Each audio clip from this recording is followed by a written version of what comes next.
It's up to the president to decide if he is going to run. We're all encouraging him to make that decision because time is running short. I want him to do whatever he decides to do, and that's the way it is. Time is running short. Speaker Pelosi there, speaking diplomatically, but speaking about something where then President Biden, now President Biden, had said then, July 10th, that he had decided to stay in the race, that he was the nominee. So she used that appearance, which happens to be, yes, here on MSNBC's Morning Joe, to reopen the conversation about whether he should make a different decision and drop out. And the ground has continued to shift. There is reporting tonight that behind closed doors, Speaker Pelosi, the former speaker, went further and pressed Biden to drop out and now tells House Democrats she expects him to do so. Now, to be clear, the Biden campaign, as we reported again earlier in the hour, but I reiterate, is saying there has been slippage, but he is absolutely staying in the race and he will be on the campaign trail next week. But the push from top Democrats to step aside is actually historically unprecedented. And that brings us to a special conversation tonight. A journalist and prominent thought leader who many MSNBC viewers know and many New York Times readers and listeners of the podcast know is Ezra Klein. And he broke ground in a conversation that many people did not really want to have and did it back in February. He wrote a much discussed piece that was called "Democrats Have a Better Option Than Biden." And in a sign of something, and he'll tell us what it was, but in a sign of something, it uncorked all kinds of reactions, both buzz, interest, intrigue, but also virulent pushback. Now, Klein noted that Biden is a great president, but wrote, here's the thing. I can now point you to moments when he is faltering in his campaign for the presidency because his age is slowing him. And he wrote, the Democrats denying decline, this was back in February, are only fooling themselves. Step one, unfortunately, is convincing President Biden that he should not run again. And as these problems escalated and many turned back to that conversation that Ezra had started, he noted what kind of party would continue to do nothing right now, in a piece noting that this is not all Biden's fault. So, to end a very busy week, I am thrilled to tell you we have that thought leader. And, you know, Ezra, that term gets thrown around a lot, but on this story, it's accurate. Podcaster, New York Times journalist Ezra Klein, host of the Ezra Klein Show podcast. And, of course, many of our viewers know you as a guest and a host and a colleague from around here over the years. Thanks for joining me tonight.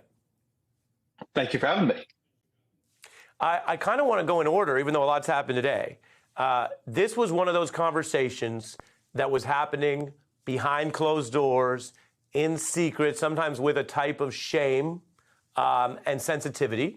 And nobody wants to be ageist or anything of the like. And your piece did, in fact, uncork something. So what were you thinking then? And tell us a little bit about the response to your piece from people in power in Washington and how that impacted your thinking. You know, I happened to be at the White House on the day the special counsel report came out. And I was there doing reporting on a bunch of things. I was there reporting on immigration. I was there reporting on the economy. But I was also trying to think about something that was happening right around that time, which was we could see in the polls Biden was losing. He was trailing Donald Trump, which we've never really seen Donald Trump leading in the polls in a presidential election before. And that same week, they had decided not to do the Super Bowl interview for the second year in a row. Now, if you're a president running for re-election, the Super Bowl, aside from debates, aside from maybe your convention speech, but probably even including those, is the single biggest opportunity you have to reach people of the year. And you get, 5, 10, 15 minutes to basically field softball questions. But they weren't doing it, despite, again, them being behind. They were not doing interviews in general. The interviews they were doing were softball interviews with, like, a monk who runs a podcast, nothing against Jay Shetty or Brene Brown, or these are all good people, but they weren't putting Biden in difficult spots. He wasn't doing press conferences. Then he came out that night, and after the special counsel report came out, and in a press conference which had solely one purpose, which was to reassure people about his memory and cognitive faculties, he made not the biggest mistake in the world, but the kind of mistake you cannot make in that particular performance, which is mixing up Egypt and Mexico. And, I could see in the polls and had for some time, most Democrats did not want Joe Biden to run again. Most Democrats, by the way, again, July 2023, you could see that most Americans thought he was too old to have a second term. And it began to feel to me, given every conversation I had with people I knew about him, that people like me were refusing to say what we actually knew and saw and were talking about all the time behind closed doors, which is that if this guy was up to it, he wasn't showing it. And if he was not up to it, the consequences of that were going to be really profound. And there had been no primary to test it. So you had to sort of make a call. You could stay silent on it, or you could assume it was all going to be fine, or you could say, actually, looking at the evidence from me, I don't think it's going to be fine. And at that point, my view is I didn't think it was going to be fine.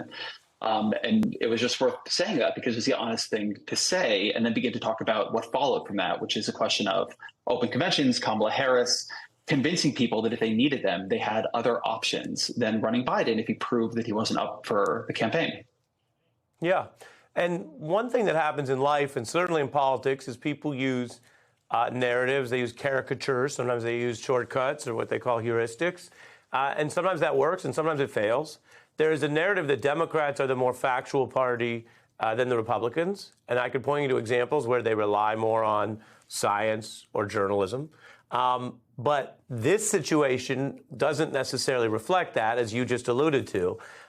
Democrats were, in a sense, denying information or trying to look at it only through a certain political lens.